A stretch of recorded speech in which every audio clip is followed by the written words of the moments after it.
Indeed, the Lord is glorious. Our Father in heaven is fantastically wonderful. At lalong-lalo kung atin pong sinusuri at pinag-aaralan ang Biblia, marami tayong lalo nang nakikitang kaluwalhatian ng Diyos. We have been reading the book of Ecclesiastes for a while, and it has been a search of what's good in life. Ano nga ba talaga ang mabuti? At syempre, hindi lang mabuti, we also like to see what's better in life. And as we ponder more words from the teacher, we pray that the Lord will enable us to see what's not only good, but what's also better in life. Thank you, Father, for this privilege of worship, and thank you for the privilege of reading the Word, preserved through the generations, and useful and fruitful for all of us even now. We pray, Father, that you may enable us to see the wonder of your Word, open our eyes and ears to your wisdom. Teach us, even as we ask you, Lord, to forgive us our sins, cleanse us from all our iniquities, enable us to enter your most holy presence, and dare to ask blessings from you. Kami, Panginoon, ay humihingi ng pagpapala, ng karunungan, ng pagtutuwid, pagpapalakas, pagpapagaling, pagpapatalino. Bigyan niyo po kami, Panginoon, ng kakayahan na mas makita ang ganda ng buhay at ibukas mo po ang aming mata sa kagandahan nito. Be our speaker, O God. Fill us with your spirit. Enable us to read your mind, to touch your hand, and to be like you. Father, we ask you to protect us from evil, from all works of evil men and evil spirits. And we ask you, Father, give us serenity, calm in our hearts, and may your healing liberate us from physical, emotional, and spiritual infirmities. Thank you, Father, in the name of your Son, our teacher, the Lord Jesus Christ. Amen. So what's better in life? At maganda pa nga itanong, so what's best in life? Ecclesiastes 7, 1-6. Solomon speaking. A good name is better than fine perfume, and the day of death is better than the day of birth.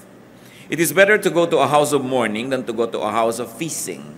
For death is the destiny of every man. The living should take this to heart. Sorrow is better than laughter, because a sad face is good for the heart. The heart of the wise is in the house of mourning, but the heart of fools is in the house of pleasure. It is better to heed a one man's rebuke, a wise man's rebuke, than to listen to the song of fools. Like the crackling of thorns under the pot, so is the laughter of fools. This too is meaningless. In 6 verses, we are given a big load of wisdom. At itong thesis ito ni Solomon, meron sinasabi siyang, this is better than that. It doesn't have to be read as really literally better, but a poetic device to tell us that, well, you think there is something good here? You know, find something that is also very, very good, even in its opposite. So it's a dramatic way of looking at it and saying that it is better. So then, a good name is better than fine perfume. Tayo mga Pilipino, mahilig magpabango, mahilig maligo, mahilig sa cosmetic industry. Sabi, but a good name is better than that. At yun daw araw ng kamatayan, mabuti pa kuminsan sa araw ng kapanganakan. Parang ito yung mga pagbaligtad sa mga dati na nating inaakala o pinaniniwalaan, hindi para talaga baligtarin ito, kundi para ipakita sa atin na maging yung kabaligtaran ng akala natin maganda, may kagandahan pa rin. Mas mainam pa daw na pumunta sa mga bahay ng pagluluksa, sa mga lamayan, sa mga namatayan, kaysa sa pumunta sa mga party.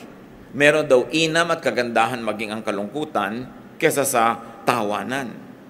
At yun daw matatalino, ay isinasali niya sa kanyang schedule. Yung pagpunta sa mga malulungkot na mga okasyon, hindi lang gusto niya laging sumaya, tumawa o malibang. At mas masarap daw yung pagtutuwid, yung kahit pintas sa'yo ng matalino, kaysa papuri sa'yo ng isang wala namang alam. Mas dapat yan pinapahalagahan dahil ang tawa daw ng mga walang alam ay para lang tunog ng mga nasusunog na siit o mga tuyong kahoy. Sandali lang yon, tapos wala na. As we have said, better did not be read as literal better, but just for contrast, for dramatic effect. So what's better in life? According to the teacher, a good reputation. A good reputation in the end, up to the end, therefore a respectable life. So that is better than what might be considered good but destroys the reputation. Agad-agad, sumasalungat yan sa popular belief. Yung mga iba, hindi bali ng pangit na reputasyon ko, basta yumaman ako, o basta sumikat ako, o basta magtagumpay ako. Pero sinasabi ni Solomon, a good reputation is good, is better even. What else? Good dosages of sorrow. Yung tamang-tamang timpla ng lungkot daw sa buhay, maganda yan.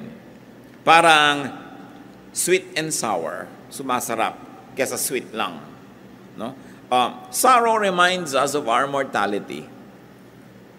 Ano ang napapala natin kung pumunta tayo sa libing, sa lamay, sa mga namamatay o naghihingalo? Nakakalungkot yon. Pero at least naaalala nating tayo man may appointment with death.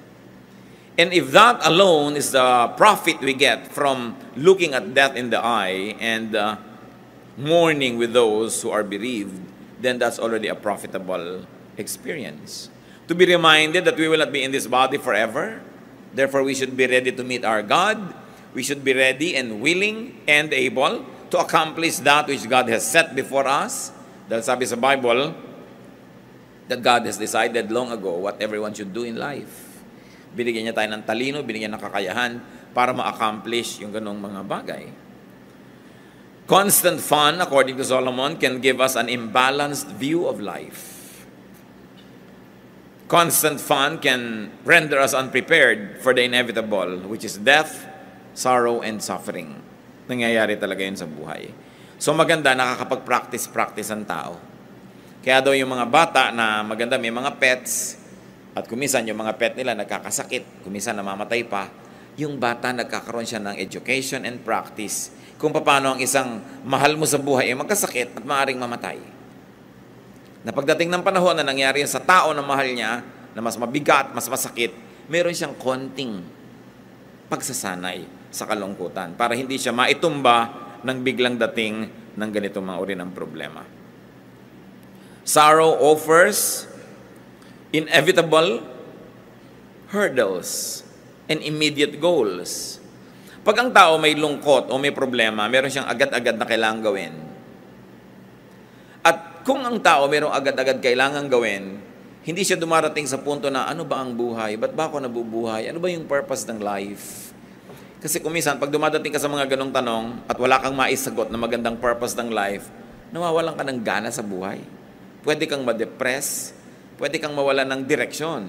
Sabi, ito ang blessing pag lagi kang may problema. Hindi mo na iniisip kung ano yung buhay. Ang problema mo laging, solvein yung problem ko, gawin yung dapat kong gawin. Kailangang mautang ko yung dapat kong mautang, dapat mabayaran ko yung dapat kong mabayaran. Pero kung wala kang ganun, lumulubog-lubog ang araw, wala kang maisip na gagawin, lumulungkot-lungkot ka. Ayaw natin magkaroon ng problema, pero ang pinapakita dito ni Solomon, kahit sa problema, meron ka mapapala. Kahit sa lungkot, merong benefit. Na napaka-importanting isipin na hindi ka lang dapat mahilig sa pagsasaya. Pinagpapraktisan din ang lungkot. Sapagkat ito isang bagay na hindi pwedeng maiwasan sa buhay. Ecclesiastes 7:7. Extortion turns a wise man into a fool, and a bribe corrupts the heart. Ito kasing Ecclesiastes, collection ng wisdom ito, kaya bigla-biglang kumakambyo, bigla-biglang naiiba yung topic, bigla-biglang may ibang ituturo, at yun ang ating pattern na sinusunod. Kaya kung saan tayo dali ng verse, doon naman tayo nagpupunta. What is better in life in this part of Ecclesiastes? Integrity. Integrity is better than whatever might give you benefit but will erode your integrity. To be above and beyond reproach. Yung meron kang delikadesa, meron kang self-respect, and people also respect you because you live in a respectable way. Ecclesiastes 7 verse 8, the end of a matter is better than its beginning, and patience is better than pride. So ang mahalaga daw, hindi yung simula lang, kundi yung katapusan, o natapos mo ba yung sinimulan mo. Anong pinapahalagahan dito ng teacher? Consistency. Steadfastness. To be able to deliver a promise. To be able to do what you had set out to do. So that you would have not totally wasted time. Pag simula ka ng simula at hindi mo naman tinatapos, magsisimula ka uli ng bago, marami kang nasasayang na oras na dumadaan, hindi na bumabalik, ikaw ang nalulugi. So what is important here is to complete what has begun. At kung hindi natin kayang simulan, tapusin, huwag nating simulan. Kakambal siyempre nito, itinuturo sa atin ni Solomon, magplano ka. Kung may project ka, tingnan mo yung costing, kaya mo bang tapusin? Kung hindi mo kayang tapusin, huwag mo simulan. Meron ka bang energy hanggang matapos yan? O baka naman, sandali lang yung energy mo, bukas wala na, consider all of that. Because many people waste time, talent, and treasure beginning many things and not finishing them. Another thing that's better in life, Ecclesiastes 7:9, do not be quickly provoked in your spirit, for anger resides in the lap of fools. So not being quickly provoked to anger is better than being provoked. That's what he's trying to say. So what is better here? Calm, serenity, payapa, tahimik ka, mahinahon. That you are unruffled. You're like a quiet pond without blemish on its face. At kasama doon siyempre is forgiving, understanding, and ignoring an offense or forgiving offenders. Sabi niya, anger resides in the lap of fools. Yan ay inaalagaan lang, pinapatagal, kinikimkim ng hindi matalino. Yung galit. Kasi yung galit, sinisira ka, at lalo naman yung taong kinakagalitan mo, yun ay maaari mong masira. At sa pagsira mo sa kanya, hindi ka rin madamage. Kaya ang matalinong tao daw, hindi na niya hinahayaang magalit siya agad. Kung magagalitin kayo 5 years ago, pwedeng ma-excuse yun. Pero kung hanggang ngayon, magagalitin pa rin kayo, boring na yun. Dapat, kumukonti na lang ang nakakapagpagalit sa'yo. Na magandang goal sa buhay, this year, babawasan ko pa ang pwedeng gumalit sa akin. Kasi yung taong napakadaling magalit, hindi ka lang napansin, galit ka na. Hindi ka na-invite, galit ka na. May nag-cut sa'yo sa traffic, galit ka na. Kita yung mga nangyayaring gulo sa mga taong umiinit ang ulo at sinusunod nila yung init nila ng ulo. Matagal lang lumamig yung ulo nila, may problema pa na dala-dala dahil sa naging bunga ng init ng ulo. What else is better daw? Not holding a grudge. Huwag kang nagtatanim ng sama ng loob. Hindi yun mabuti sa'yo, sa kalusugan mo, sa espiritu mo, sa iyong emosyon, at hindi rin mabuti sa iyong pakikipagkapwa tao. Ecclesiastes 7:10, do not say, why were the old days better than this? For it is not wise to ask such questions. Ganyan lang mga tao, lagi nilang the good old days, the good old days. Nung araw? Mabuti pa nung araw? Mabuti pa nung araw? Hindi naman totoo yun eh. Nung araw walang cellphone. No? Ang hirap tumawag. Lalo kung taga-baryo ka nun. Ka-tricycle ka pa patungo sa bayan, pipila ka pa sa RCPI. Ang dami-dami ninyo, bibigay mo yung tatawagan mo sa operator, tapos tatawagin ka, papasok ka doon sa parang aparador na booth. Nadidinig ka naman actually ng lahat ng tao doon, ano? Tapos, mamaya may nalimutan ka, pila ka na naman. Bago ka makatawag. Nung araw, kahit may telepono ka, may party line ka pa. Tapos walang dial doon. Ngayon, kahit ka nasa banyo, nagsiselfone ng tao. Napakaraming madali. Natatandaan nyo ba nung araw, pag tinuturo kayo ng dentista, hanggang daliri nyo ang taba ng karayom, ang sakit. Ngayon, meron pang pre-anesthesia, anesthesia. Ang ginawa ng buhay. Mga tao ngayon, bumibili pa ng mga mineral water. Walang ganyang gastos nung araw. So, ibig sabihin, may ginagastos. No? Kasi may pinagkakagastosan, may ginagastos. Hindi katulad nung araw. Good old days, good old days. Kasi pag sinabi nyo yon, lagi, lulungkot lang kayo. Dahil ang hinahabol nyo, yung tapos na. What Solomon is saying is it's better not to complain and not to compare the present unfavorably with the past. Do not keep on finding faults with what it is, because you will only become sad. It would diminish enjoyment. It would diminish your appreciation of the here and now, and then you'll only be sadder. Dapat bilangin mo yung mga blessings mo. Sit down and count your blessings. Kung kayo nung araw ay nagtatype, pag nagkamali kayo, lalo may carbon paper, 5-6 na kopya yon, i-snowpickan mo isa-isa. Pagkatapos uulit-ulitin mo. Nung araw, pagka nag-layout ka ng magazine, ginugupit mo talaga yung papel, talagang cut, paste, literal, no?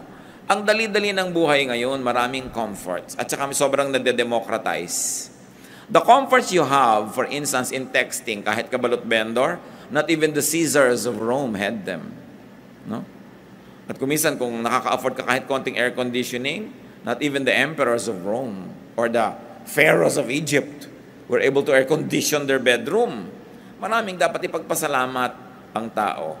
Ngayon, yung may nalulun ka na kung ano, nung araw, iintay mo na lang mamatay ka. Ngayon, na-opera ka, natatanggal yung nilulun mo. Kaya nung araw, matagal ang yung naghihingalo. Yung mga lola ko, naghihingalo, 3, 4, 5 days. Yan ang kwento ng mga tao. Paano? Talaga inaantay nung may sakit na mamatay siya. Pero ngayon, ginagawan mo yan ng paraan. Sabi ni Solomon, don't always say the good old days were better. Nababawasan ang appreciation mo sa improvement ng humanidad at sa blessing ng tao sa ating kabihasnan, sa blessing ng Diyos sa tao.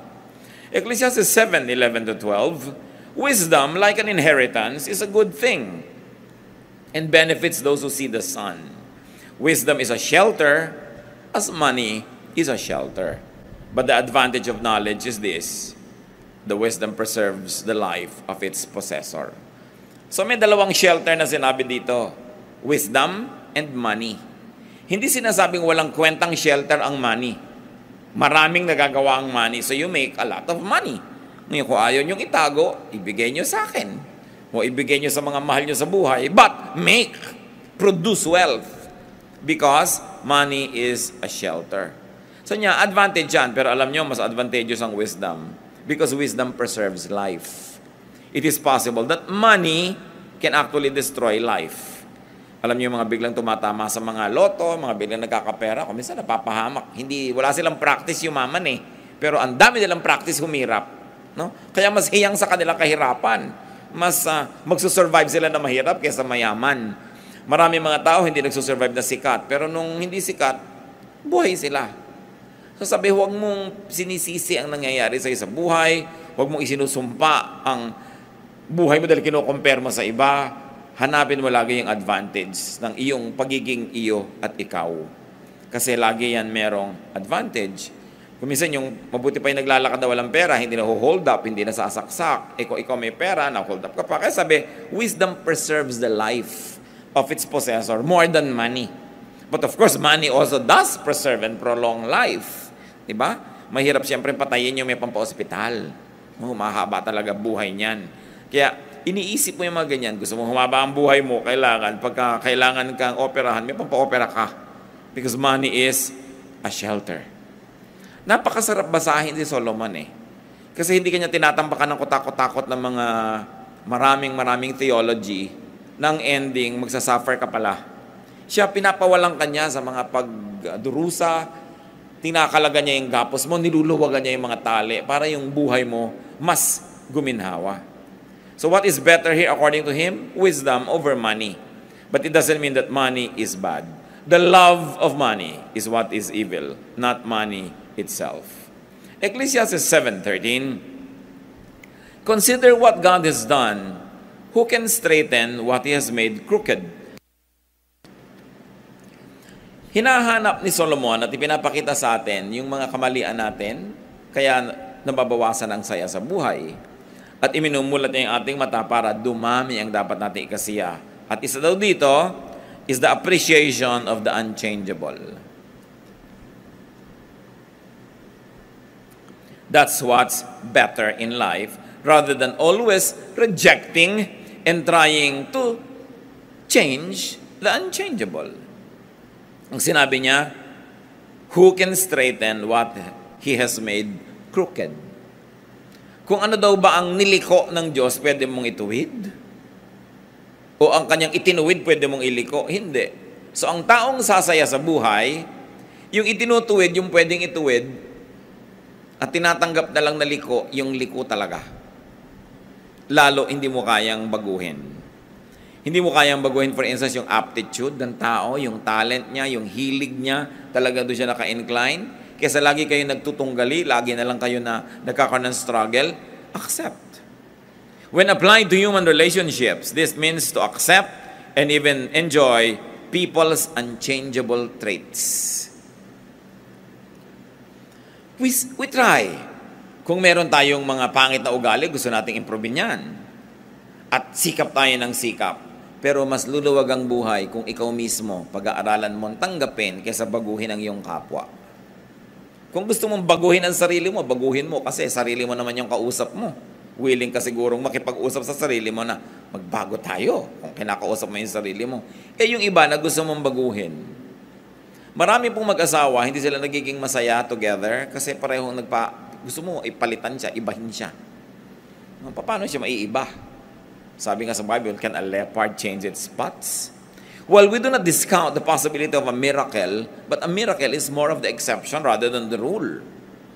Kaya kung yung mahal mo sa buhay, anak mo, kapatid mo, asawa mo, mayroong mga ugali, may mga katangian na sa tingin mo ay kapintasan, mas sasaya ka kung pag-aaralan mo yun at tanggapin. Kung meron kang gustong baguhin, ang baguhin mo yung attitude mo. Kasi meron kang control doon, but you have no control over other people. Of course, if those people will also change themselves with God's help, then it becomes a lot easier. But you changing somebody else, it's going to be a struggle. Somebody will always win and somebody will always lose. And you know what losers do? They get out of your life or they kick you out of their life kasi they always lose. Kaya kung gusto niyong matagal na magkasama ng mga minamahal mo sa buhay, yung walang patakarang pagtanggap, mahalagang pag-aralan. Kasi sabi ni Solomon, consider what God has done. Ibig sabihin, Diyos ang lumikha sa tao eh. So pati yung ayaw mo sa Kanya, ang totoo nun, nasa design niya yon o nasa inclination niya yon. Kung yun ay hindi talaga maganda, dapat pagsikapan niya. Pero ikaw, kahit anong gawin mo, hindi mo siya mababago. Magkakaroon lang kayo ng hidwaan. So a powerful source of happiness here is not having people the way you want them, but a good attitude. That you take people for what they are. Ecclesiastes 7:14, when times are good, be happy. But when times are bad, consider, God has made the one as well as the other. Therefore, a man cannot discover anything about his future. Kung masaya daw ang moment, edi magsaya ka. Ngayon malungkot, edi malungkot ka. Ganun talaga ang buhay. May araw ng lungkot, may araw ng saya. Ang mahirap ito, wala namang dahilan para lumungkot, umiimbento ka ng lungkot. Yun ang miserable. Hindi naman kayo dapat mag-away, nag-aaway kayo dahil lang pareho kayong pagod. Tapos mamaya, pasensya ka na, pagod kasi ko. So pag pagod pala, okay lang mang-away. No? Hindi kailangan, pinapasama mo lang yung sitwasyon. Pag masaya ang okasyon, magsaya ka. Alam nyo kapatid kung bakit? Hindi mo alam kung bukas, lungkot ang darating. Hindi mo alam kung bukas nasunog pala yung bahay mo. Of course, we don't like that. But it can happen, di ba? Nangyayari. Ngayon, merong party, ayaw mong kumain. Tapos bukas, bigla na lang, may sakit ka sa lalamunan, wala ka talagang makain, nakaswero lang. Sisi ka ng sisi, pat hindi ko pa nakain yung pwede kong kainin, nung pwede pa.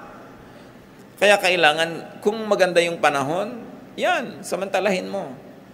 Parang sinasabi, umaaraw pala, o di, yan, magkula ka, maglaba ka, maglakad ka, mamasyal ka. Kasi may mga time na bumabagyo, hindi pwede yun eh. Ngayon, yung wala namang bagyo, nagkukulong ka sa bahay. Pagdating ng bagyo ngayon, nagsisisi ka, ba't ba hindi ako nakalabas-labas nun? Ang practical ni Solomon, ang sarap-sarap niyang kasama. Ang sarap-sarap niyang teacher, buti na lang siya yung the teacher, Ecclesiastes. Ibig sabihin, the teacher. It was derived from that root word. Pag siya yung teacher, hindi kanya puro tinatambak ka ng pagdurusa at hirap. No? Sinasabi niya sa inyo, etong gawin mo. At huwag niyong tatawaran si Solomon, siya ang pinakamatalinong tao. Siya ang binigyan ng Diyos ng superior na katalinuhan, kaya dapat natin siya pakinggan. More than some religious leaders, no? More than some preachers na ang lagi nilang gino-glorify is suffering. Puro na lamang na magdusa ka, magtiis ka, huwag kang kumain, mag-fasting ka. But there's nothing wrong with that. But sabi ni Solomon, for everything there is a season, a time for every matter under heaven. So wise people are to enjoy good times. And they are to ponder bad times. Pag daw malungkot ang panahon, ang dapat mong gawin, magbulay-bulay. Mag-isip-isip. Anong iisipin mo? Bakit kaya malungkot? Meron kaya akong pananagutan o kontribusyon sa lungkot na ito? At pag nasabi nating meron, pag-aralan mo, paano ko kaya hindi na ito uulitin para huwag uling magkaroon ng ganitong klase ng lungkot? So kahit yung lungkot mo, nagkaroon ng lesson. At kung may lesson yon, may benefit kahit yung kalungkutan. Ang mahirap, laging may lungkot pero hindi mo nalalaman kung bakit, hindi ka man lang kasi nag-iisip. Nagkakaproblema. Anong benefit? Kung mag-iisip ka, ano ang aking pananagutan? Anong contribution ko? Bakit nagkakaproblema? Ba't lagi kami nag-aaway nitong asawa ko, anak ko, o whoever? Ano ang pananagutan ko? Dapat nating iniisip yon. Then sabi niya, makakabuti sa iyo ang mga araw ng problema at araw ng lungkot because such things make you a better person. So we learn and benefit from them. And what is the important lesson here? That God makes both good and bad times, according to Solomon. Nangyayari yan dahil pinapayagan ng Diyos. May nangyayari na talagang nililikhahan ng Diyos na mangyari. God causes them to happen. Pero may mga nangyayaring pinapayagan ng Diyos, God allows them to happen. In both cases, nothing can happen without God's permission because God is sovereign. And if God permits it, no matter how much you dislike it, then there must be something good in it. Ano ang misyon? Huwag magreklamo, huwag i-compare yun sa ibang panahon, hanapin ang lesson nun.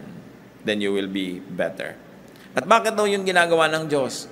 Na hindi mo malaman kung ano mangyayari bukas? Well, probably to make life interesting and moving and exciting and far from being predictable and boring. Yun ang mga variety of life. And since God makes both good and bad times, de pwede nating masabing walang bad times. Dahil pwede mong pakinabangan yon, pwede yun magbigay sa'yo ng lakas, pwede yung magbigay sa'yo ng perspective, the understanding of other people, ng compassion. Therefore, bad times did you good.